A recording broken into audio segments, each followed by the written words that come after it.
Welcome to Beyond Bitewings, the business side of dentistry, brought to you by Edwards and Associates PC. Join us as we discuss how to build your dental practice, optimize your income, and plan for your future. This podcast is distributed with the understanding that Edwards and Associates PC is not rendering legal, accounting, or professional advice. Listeners should consult with their business advisors before acting on any of the information that is shared. At Edwards and Associates PC, our business is the business of dentistry. For help or more information, visit our website at eandassociates.com.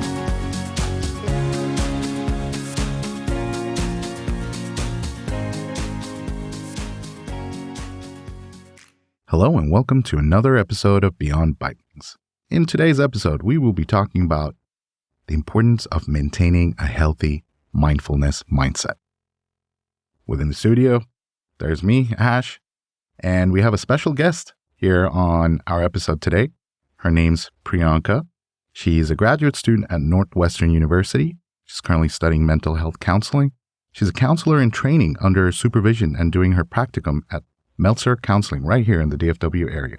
So Priyanka, how are we doing today? I'm good. Thank you for having me, Ash. I'm excited to be here. Yeah, same here. You know, this episode has been in the works for some time. I feel like the era we currently live in, there are certain factors that we sometimes take for granted. And I feel like, taking the moment to actually address something like mindfulness can help us have a better work-life balance, not just in our personal life, but also translate that into our work life and be able to produce better quality of work and be more efficient.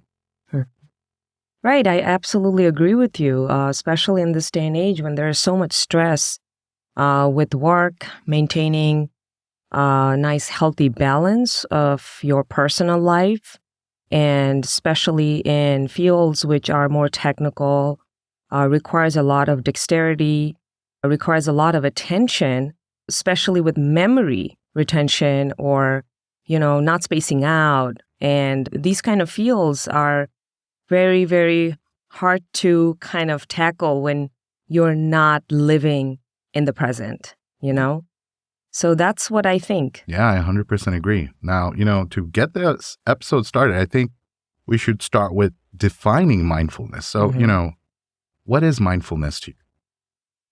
So mindfulness, I will use 3 words. It's basically here and now. Okay. And here and now is often hyphenated, but I will kind of explain a little bit on this. It's living moment to moment, Not carpe diem. Okay. Let me get that straight. It's not carpe diem, but being aware of your moments, every moment, the steps you're taking, the work you're doing, your surrounding, your bodily sensations, very important, through gentle and nurturing sense of being a little light on your feet, kind of. Interesting. See, now, if somebody gave me that definition and said, do you think you're being mindful? I would say, oh, yeah, I think I would do that. But I think sometimes we forget that are we truly, like if we actually pause for a second and take into stock of truly what the moment is offering, are we truly in it? Or are we maybe, I don't know, living in the past or constantly in the future with, all the things that are around us at all times, in our environment, whether it's work, a family, kids, or chores, or, things that we put on the list that we're going to do so we have a better future or, attain certain goals. What do you think? So you said something very, very crucial and essential about past and the future. Our brain is programmed in such a way that we kind of, always trying to project or prospect or predict, sometimes all at the same time. And when we're trying to predict, we're kind of living in the future, We're predicting that we're going to make a mistake. We're predicting that we're going to screw up. We're not going to meet the deadline that you or your boss has set for you. Or being in the past, kind of, mulling over what I have done wrong or how I'm going to repeat that again. So again, kind of bouncing back and forth, right? And in that sense, you're actually missing out. You're missing out in that moment. The work you're doing right there, you're actually going to make mistakes, for sure. And which would translate into your work. It will spill over into your work. Oh, yeah, for sure. I'm assuming. Yeah, and then your productivity will go down. You're going to feel burnout. That's another word that we hear a lot, burnout. So you're saying that by not being mindful of the present, it can potentially lead out to burnout. It can. It can lead to many different symptoms of a lot of different kind of, distress that we feel. But for sure, burnout is one of them that, because you're automated. You're living in autopilot, kind of. And you're repeating the same routine. You're doing the same thing over and over again. And you take the process for granted.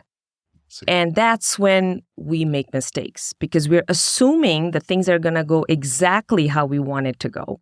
I see. Right? So when it doesn't go like that and you're working too hard without taking into, account where you are, what you're feeling, if your hands are shaking, if you're a doctor, think about that, right?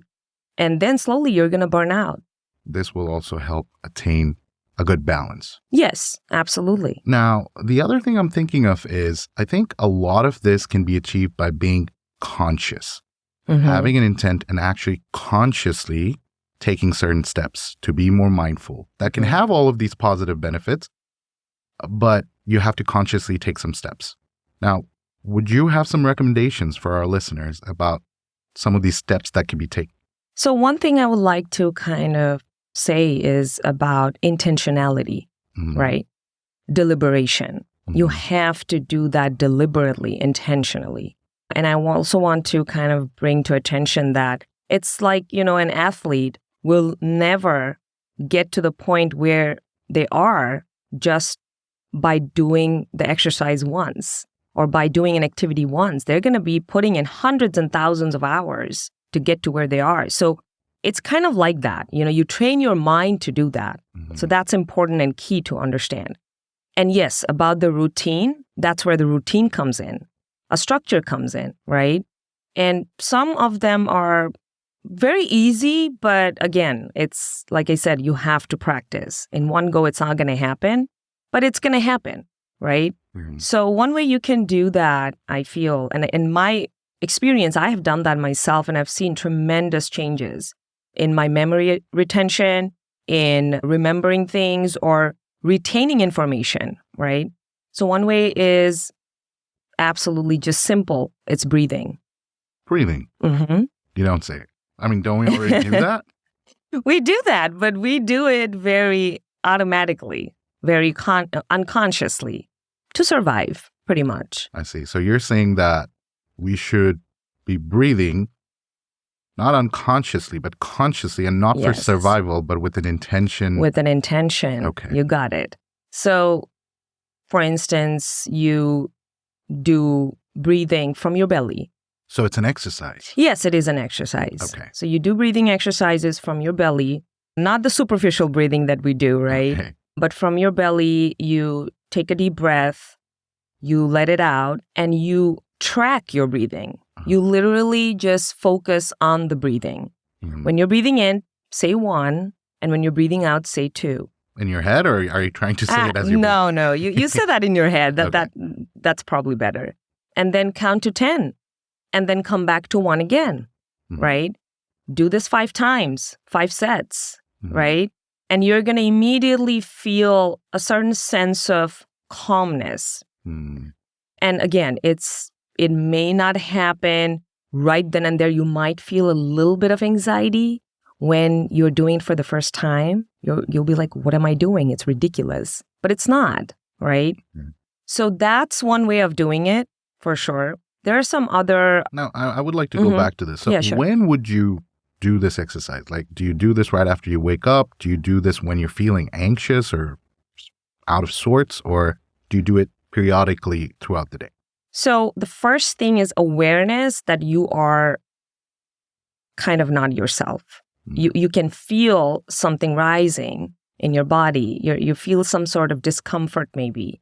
Or you're just so used to it that you don't even notice it, right? So that's a practice. That's an exercise you do it yourself, that you're catching yourself being distracted. Yeah. Or you're catching yourself just slumping, right? You take a deep breath, and that's when you do the practice. It could be every 2 hours. It could be when you wake up in the morning. I've done that when I wake up in the morning, and that helps a lot. Another way of doing it would be you can add a few things to it. When you get out or get up from your bed, you can put your foot on the ground and feel the ground. Don't take that, the hard surface for granted. Just feel it. So you mean the tactile sensation? That's right. You just feel it. Feel that, okay, I can feel the hard surface under my feet. So you then start the day, or the carpet, or whatever works. So that, and then you can do the breathing exercises, right? Look around yourself, like what's around you. Maybe you can tell yourself, okay, there is a white wall. I see it. I see a switch right there, right? I can feel my bed sheets. You see, now you're kind of putting yourself in the present right now. You're not racing to do some chores. You're not racing to meet a deadline at that point. Because that's what I do. As soon as I wake up, I got to get ready. I have to go to work. Or, we all do it. Grab a cup of coffee on my way. I do that too sometimes. So, like I said, it's a practice. And the more you do it, it becomes part of your life, like brushing your teeth. I see. So, consistency. Absolutely. So you have to do it not just once. You have to do it however many times you can and keep at it until it becomes part of your routine. Right. I see. So I interrupted you there for a second. So you were going to talk about a second exercise or? Yes. So another one, so I kind of mix up a few things like the breathing exercise that can be done separately. Absolutely. Another one I do is grounding exercise. So grounding exercise is something that promotes mindfulness. It brings you to right now. Okay. And there are some various techniques there, but one thing I use is getting in touch with your 5 senses. Okay. So one of them, maybe you can start with 5 deep breaths in and out from your belly. You can keep your eyes open. Probably, I say that because I think when you're in a workspace, when you have to see a client or a patient, you can't close your eyes, then you're in a different place, right? You're kind of shutting out the world. You don't want to do that. You still accept your present, which is the office you're in, right? So one of the senses I may start with is the sight. So you name 3 things that you see in front of you. Okay. And you name them to yourself. And then deep breathe in and out. Then maybe another sense like smell. What are the 3 smells that you get around you, right? And then so on and so forth. You can go down the list like that. And once you're done with this, you're going to feel a sense of presence within yourself. You haven't taken a flight. You see what I'm saying? Because usually that's what we do, when we're seeing a client or a patient, especially, what's happening is we are so caught up with the details, we forget that we're there not to just serve them, but also take care of ourselves, right? It can take a toll. So that's another exercise I do before, my work or my studies. I see. Now, how long does that usually take? It shouldn't take more than 10 minutes. Okay. You can do it for 15 minutes as well. But again, because you're working, working in a workspace, I would say 10 minutes in and out is not a bad place to start. Okay. Because that's what I was wondering, because you mentioned office. So I was thinking, okay, if you're in the office, how long is this going to take? Because if it's very time consuming, then maybe. No, it's not. You can do it for 5 minutes too. And, there are certain apps that I have used. For instance, Headspace I've used. And they have 1-minute videos just for a quick reminders, They have 5-minute sessions. They have 10 minutes. They have 20 minutes too. So if you want an assisted meditation or a session like that you want to be guided, you can do, use those apps too. So Headspace is there. Calm is there. And also there is Insight Timer. Okay. Yeah. No, those are definitely great resources. Now, tell me this. All of these exercises will attribute towards helping one to become more mindful of the here and now, the present. Now, how would that translate into better work? So billions of dollars are lost on employee productivity due to stress, right? And this loss of productivity it's a cyclical, vicious cycle, I would say, because you're so stressed for the rising prices, paying bills, your kids, chores or whatever you have to do in your personal life. And then, of course, there's a pressure of work. One doesn't cause the other. It goes hand in hand, right? So when that happens, of course, essentially you're losing yourself in the space, in the work or in the stress. So just taking your mind off will definitely help with these exercises. I see. So this is like one way to keep yourself in check. Yes, and your productivity will increase, your stress level will go down, you'll be more engaged with your patients, with your clients, even with your office staffs. It'll make a better relationship. You'll grow more empathy. That's another thing. Oh, and that's a big factor here. So, I mean, in my mind, I'm already thinking how beneficial that would be, but I'll let you take the baton. So, in a workspace, when maybe you're working with your admins or other doctors or other professionals, paraprofessionals, and if you're not communicating well, there will be misdiagnosis in the process, right? That's a given, pretty obvious. And this communication is not just information sharing. This is also relating to the other person.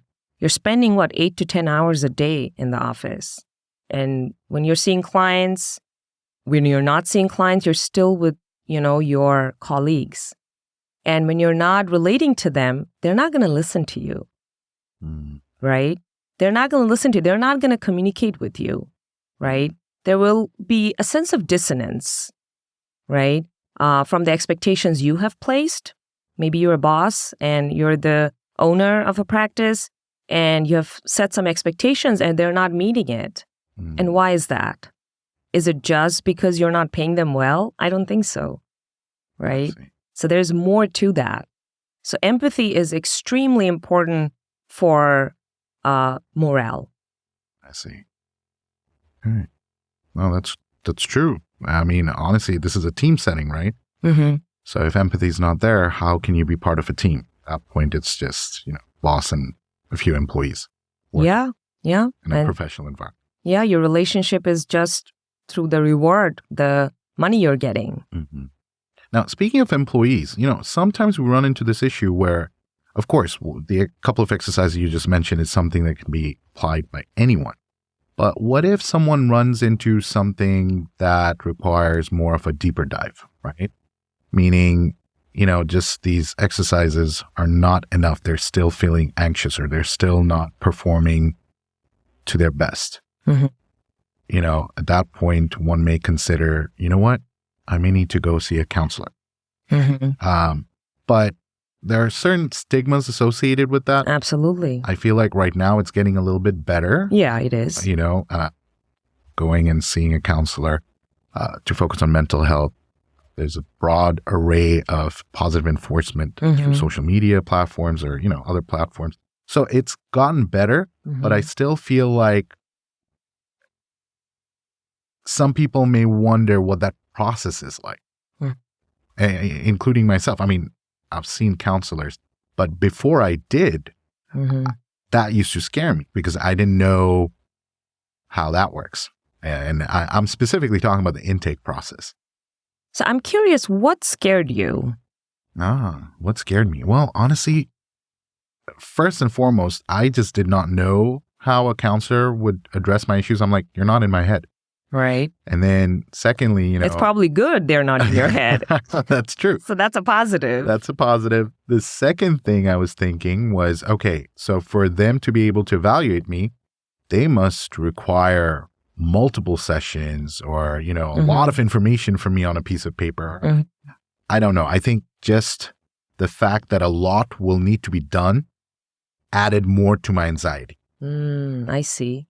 Yeah, and that's why I want to acknowledge that fear and anxiety is part of the process of even seeking help, right? And that process is just as normal as it can get, okay? So it's also scary to open up to a stranger. You don't know this person, right? There's that as well. And like telling your entire story is also tiring, maybe. But there are many ways of going about this and taking this as a normal and accepting the fact that it is going to be difficult to face those fears by yourself. And usually clients seek counseling services when they're in a static state, right? And they're unable to change their behaviors or their patterns of thoughts. That's usually when people do go to counselors, right? And I want to also clarify that counselors promote wellness, growth, development, and most importantly, empowerment. And by doing so, the first step for a counselor is to establish a rapport. And before that person, the client, comes into the office, yes, there is paperwork. You have to look for a counselor, right? You have to also kind of see if the counselor fits you.